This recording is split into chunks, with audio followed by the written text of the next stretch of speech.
ఇక హరీష్ ఎలిమినేట్ అని నాగార్జున అనౌన్స్ చేసిన తర్వాత హరీష్ ఎక్కడ ఎమోషనల్ కాకుండా ఓకే సార్ అని అన్నాడు అంతే. ఎలిమినేట్ అవుతావు అని చెప్పగానే ఇక స్టేజ్ మీదకి వచ్చిన హరీష్కు నాగార్జున చిన్న ఒక టాస్క్ ఇచ్చాడనమాట. ఈ హౌస్లో ఎవరు బ్లాక్ మాస్క్ పెట్టుకొని ఉన్నారు అని అడిగాడు. దానికి ముందుగా బ్లాక్ మాస్క్ మీద ధరణి ఫోటో పెట్టాడు హరీష్.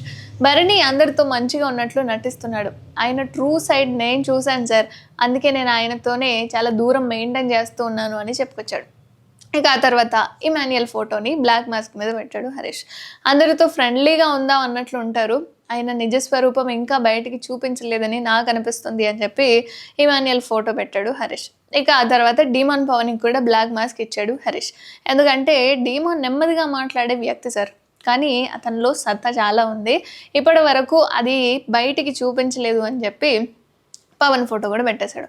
ఇక వైట్ మాస్క్లో మొదటిసారిగా శ్రీజ ఫోటో పెట్టాడు. ఆమె కాస్త తొందర ఎక్కువ, 10 సెకండ్లు ముందుగా ఉంటుంది అని చెప్పి చెప్పుకొచ్చాడు. కొన్నిసార్లు తను పెట్టే పాయింట్స్ చాలా బాగుంటాయి, బుల్లెట్స్ లాంటి పాయింట్స్ పెడుతుంది అంటూ శ్రీజని తెగ పొగిడేశాడు అనుకోండి. ఆ తర్వాత కళ్యాణ్కి వైట్ మాస్క్ ఇచ్చాడు. తను తనలా ఉంటారని నేను నమ్ముతున్నా, కానీ కొంచెం ఆ రిలేషన్స్ వాటి నుంచి బయటకు వస్తే మీరు ఇంకా బాగా ఆడగలరు అని కళ్యాణ్కి ఓ సలహా అయితే ఇచ్చాడు. ఇక చివరిగా వైట్ మాస్క్పై తనూజ ఫోటో కూడా పెట్టాడు హరీష్. నాలో ఎంతో కొంత నేను తనూజని చూసుకుంటా సార్, బేసికల్గా మా ఇద్దరి ఫేస్ చాలా సీరియస్గా ఉన్నట్టు ఉంటుంది కొన్ని సందర్భాల్లో, కానీ మనసులో ఏం ఉండదు, కొంత షార్ట్ టెంపర్ ఎక్కువ, ముక్కు మీద కోపం ఉంటుంది, అందుకే అసహనం ఉంటుంది, చిరాకు కనబడుతూ ఉంటుంది. ఇలా తను మాస్క్ పెట్టుకున్నట్లు నాకైతే అనిపించలేదని చెప్పుకొచ్చాడు అనమాట. తనుజ ఫేస్ కూడా వైట్ మాస్క్లో పెట్టేశాడు.